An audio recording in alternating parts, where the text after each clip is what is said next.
अब जो मेन चीज पढ़नी है, जो थोड़ा सा समझने वाली चीज है, वो है बेसिक प्रोपोर्शनलिटी थ्योरम। इसके बहुत सारे एप्लीकेशंस हैं, तो ये समझ में आना चाहिए कि बेसिक प्रोपोर्शनलिटी थ्योरम होती क्या है। कह रहा है कि if a line is drawn parallel to one side of a triangle to intersect the other two sides in distinct point, then the other two sides are divided in the same ratio. ये कह रहा है कि कोई अगर triangle, ये कह रहा है, हम बनाते चल रहे हैं, कोई अगर ट्रायंगल ए बी सी है, a line drawn to one side of a triangle parallel to one side, किसी भी एक रेखा के पैरेलल, जैसे ए बी के पैरेलल हो सकता है या ए सी के पैरेलल हो सकता है या ए बी के पैरेलल, किसी भी एक रेखा के पैरेलल अगर है, और अगर पैरेलल है, अगर जैसे हम बी सी के पैरेलल खींचे तो हम ऐसे खींच सकते हैं, तो वो दो रेखाओं को, जो बाकी दो रेखाएं हैं, देखिए दो पॉइंट्स पर कट कर रही है कि नहीं कट रही, कर रही है ना। हम मान रहे हैं इसको डी पे कट कर रही है और इसको ई पर कट कर रही है। तो अगर किसी एक रेखा के पैरेलल रेखा खींची जाती है, तो वो जिन दो अलग अलग साइड्स पर कट करते हैं, यहाँ डी पर और ई पर कट कर रहा है, तो कह रहा है कि इनके रेशियो, जैसे यहाँ से ए डी और डी बी का रेशियो जो होगा वो ए ई और ई सी के रेशियो के बराबर होगा। इसमें हमको प्रूव करना है कि ए डी और डी बी का जो रेशियो होगा वही ए ई और ईसी का रेशियो होगा। ये हमको प्रूव करना है। यही इतना लिखा था स्टेटमेंट में कि अगर एक ट्रायंगल है, ट्रायंगल की किसी एक भुजा के पैरेलल कोई भुजा खींची गई है, तो वो दूसरे दो भुजाओं को, त्रिभुज के अन्य दो भुजाओं को जिन पॉइंट्स पर कट करती है, तो उनकी रेशियोज आपस में बराबर होते हैं, यानी एडी और डीबी, तो ए और ईसी सेम रेशियो में डिवाइड करती है या काटती है। ये हमको प्रूव करना है। इसके लिए अब हम करेंगे क्या, हमको इसमें थोड़े से कंस्ट्रक्शन करने पड़ेंगे। हम इसको यहाँ से मिलाएंगे। ध्यान से आप लोग समझ लीजिए कि प्रूफ बहुत जरूरी है, हो सकता है पेपर में ना आए, लेकिन बहुत जरूरी प्रूफ है। इसको यहाँ से मिलाएंगे, सॉरी, इसको यहाँ से मिलाएंगे, और एक काम करेंगे कि यहाँ हम इस पर परपेंडिकुलर यहाँ से डालेंगे, ई से यहाँ पे परपेंडिकुलर डालेंगे, डी से इस रेखा पर परपेंडिकुलर डालेंगे। ये कंस्ट्रक्शन है, ये आपको लिखना है यहाँ पे, ठीक है। हम लिख नहीं रहे हैं, हम बता रहे हैं केवल कैसे कैसे हम ये हैं। अब देखिए इसमें कैसे हम इसको प्रूव करेंगे। देखिए डी बी ई एक ट्रायंगल बन रहा है, डी ई सी एक ट्रायंगल बन रहा है, और ए डी ई एक ट्रायंगल बन रहा है। दिख रहा है आपको। हम इन्हीं ट्रायंगल्स के जरिए जो है प्रूव करेंगे। जैसे अगर हम निकालें एरिया, इसका area of triangle A D E आपको दिख रहा है, ये ऊपर का ये छोटा वाला ट्रायंगल ए डी ई, और निकालें area of triangle B D E, ये वाला ट्रायंगल बी डी और ए। इसका अगर ट्रायंगल का एरिया निकालें, आप जानते हैं एरिया कितना होता है ट्रायंगल का, 1/2 बेस इंटू हाइट होता है, बेस इंटू हाइट होता है, सबको पता है।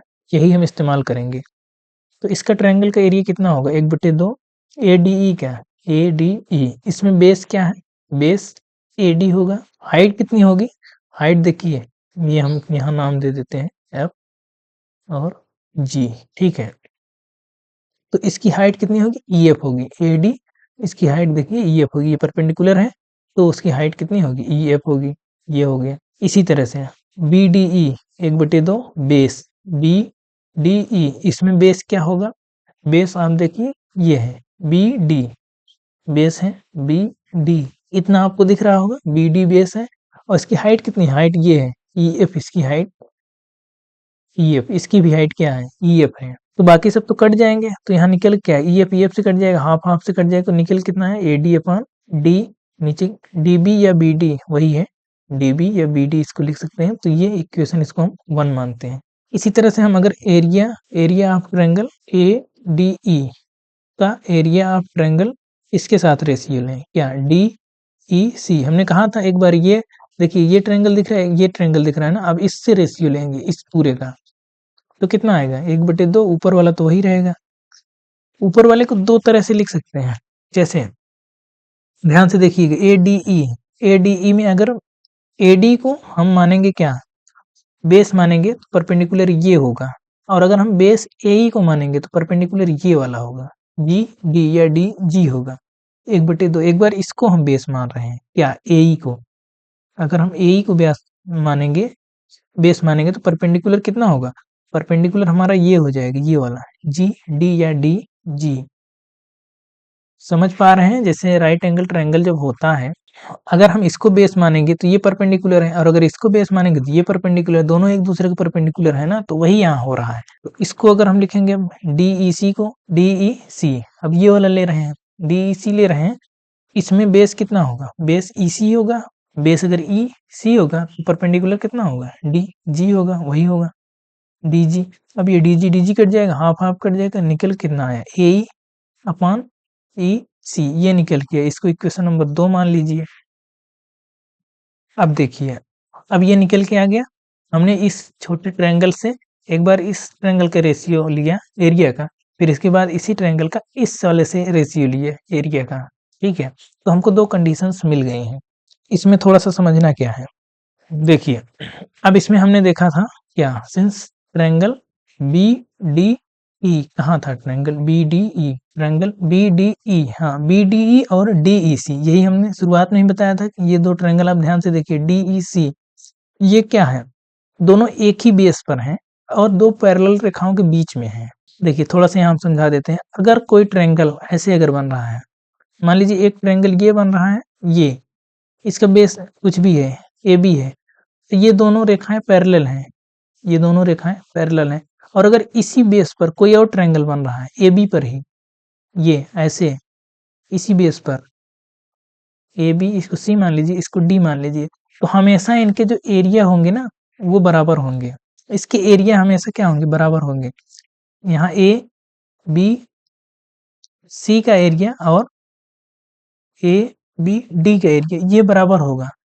ये बराबर होता है, ये आप पहले भी पढ़ चुके हैं। तो दो अगर पैरेलल रेखाओं के बीच में कोई एंगल्स बन रहे हैं जिसका बेस सेम है, तो उनके एरिया भी समान होते हैं। तो यहाँ हम वही लिख रहे हैं कि triangle BDE and triangle DEC stand on a same base, stand on the same base. Same base क्या है? DE है, देख लीजिए, सेम बेस DE, ये देखिए DE पर, देखिए DE पर देखिए ये भी बना है और ये भी बना है। यही हम उल्टा बना के दिखाए थे, अभी आपको बना के दिखाए थे। ये यहाँ बना के दिखाए, ये ए बी पर ये ऐसे बना, ये ऐसे बना है, बस यही है। Same base D and between same E, और दो रेखा पैरेलल रेखाओं के बीच में, देखिए डी और बी सी दो पैरेलल रेखाओं के बीच में बना है, इसलिए दोनों का एरिया बराबर होगा। एरिया बी डी ई हम करके आपको दिखा दिए हैं, वहां भी एरिया डी ई सी दोनों बराबर होगा। बराबर होगा कि नहीं होगा? तो फ्रॉम इक्वेशन 1 2 एंड 3, 1 इसको 3 मान लीजिए, इक्वेशन 1 2 हम पीछे बनाए हैं, फ्रॉम इक्वेशन 1 2 एंड 3, तीनों से अगर हम देखें तो इसका मतलब ये इसके बराबर हो जाएगा। अगर ऊपर के बराबर हैं और नीचे के आपस में बराबर हो गए तो इसका मतलब दोनों बराबर हैं। तो पहला इक्वेशन 1 और इक्वेशन 2 बराबर हो जाएंगे। इसका मतलब ये हो जाएगा AD, क्या था यहाँ पे, AD DB AE और EC, हाँ AD DB ये बराबर हो जाएगा AE अपॉन EC के।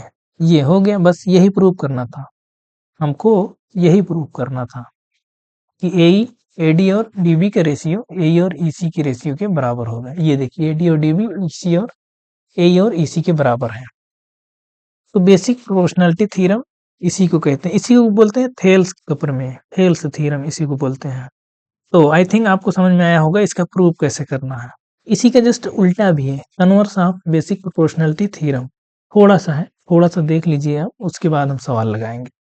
उल्टा क्या है? जैसे हम पहले कहे थे कि अगर कोई ट्रायंगल है, अगर किसी एक भुजा के पैरेलल कोई लाइन खींची जाती है जो दो भुजाओं को, बाकी दो भुजाओं को दो पॉइंट पे कट कर रही है, तो उनके जो रेशियोज हैं वो सेम होते हैं, यानी इतना अपान इतना इक्वल टू इतना अपान इतना। ये है हमारा क्या, थेल्स थ्योरम।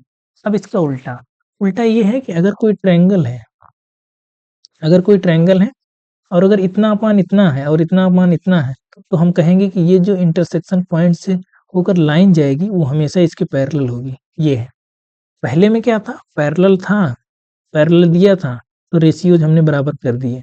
दूसरे में कह रहा है कि रेशियोज बराबर है, पैरेलल दिखाइए, ये कह रहा है इसका उल्टा। तो अब हम कन्वर्स इसका प्रूव करेंगे।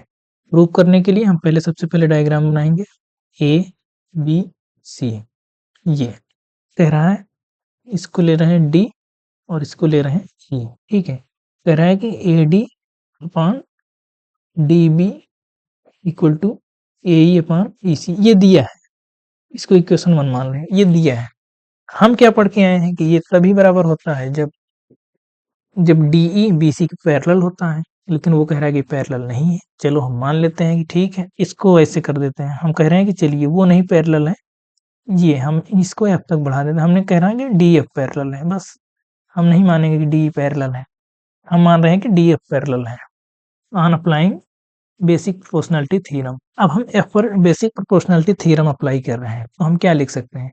हमने जो कंस्ट्रक्शन किया उस हिसाब से क्या लिख सकते हैं? AD upon DB equal to लिख सकते हैं AF अपॉन FC लिखा जा सकता है। अभी अभी हम प्रूव करके आए हैं, इसको इक्वेशन 2 मान लीजिए।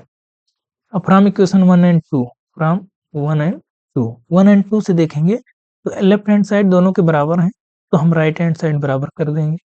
AE upon EC equal to AF upon FC कर सकते हैं, किसी कोई समस्या नहीं होनी चाहिए। अब इसके बाद हम अगली स्लाइड में करेंगे। इसमें अब एक एक जोड़ दीजिए। AE अपॉन EC है ना, तो AE अपॉन कितना था? EC था, इसमें 1 जोड़ दीजिए इक्वल टू इधर क्या था? AF अपॉन FC है, AF अपॉन FC, इसमें भी 1 जोड़ दीजिए। किसी कोई दिक्कत नहीं होनी चाहिए। हमने जो लेफ्ट हैंड साइड में जोड़ा है वही राइट हैंड साइड में जोड़ा है, तो इक्वलिटी पर कोई फर्क नहीं पड़ेगा। तो यहाँ से क्या लिख सकते हैं? AE plus EC upon EC, और यहाँ क्या हो गया है? AF plus FC upon FC। AE और EC क्या हो जाएगा? अगर आप ट्रायंगल में देखेंगे तो AE और EC दोनों मिलकर AC हो जाएंगे, AC हो जाएंगे, और EC यहाँ है। इसी तरह से AF और FC मिलकर AC हो जाएगा, AC और FC। अब ध्यान से देखिए, AC और AC बराबर है तो कट जाएगा, तो यहाँ से क्या लिख सकते हैं? EC इक्वल टू FC लिख सकते हैं, लिखा जा सकता है। ये तो तभी बराबर है, आप डायग्राम से देखिए, कह रहा है कि EC और FC बराबर है। EC और FC कब बराबर होगा? तो वो तो तभी बराबर होगा ना जब E और F दोनों सेम पॉइंट बन जाएंगे। नहीं तो यहाँ से यहाँ तक की दूरी, यहाँ से यहाँ तक की दूरी के बराबर कैसे हो सकती है? इसका मतलब जो हम माने थे वो गलत है। जो हम माने थे कि ये वाली लाइन पैरेलल होगी BC की, ये गलत है। इसका मतलब ये लाइन पैरेलल है। बस थोड़ा सा इसको लिख देते हैं। अब ये कब होगा? It is possible when F coincide with E, F coincide with E, बस ये तभी संभव है। इसका मतलब that is DF coincide with DE, DF coincide with DE, बस hence D is parallel to, या ऐसे लिख देते हैं, hence DE parallel to BC। जो हम बताए थे वही हम केवल लैंग्वेज में लिख दिए हैं। बस हम बताए क्या थे कि अगर FC EC के बराबर है, ये तभी हो सकता है जब F और E दोनों एक ही पॉइंट हो। एक ही पॉइंट तभी होंगे। इसका मतलब हम जो माने थे कि DF पैरेलल है वो गलत है। इसका मतलब DE पैरेलल है, DE पैरेलल है BC के। बस हो गया, प्रूव हो गया।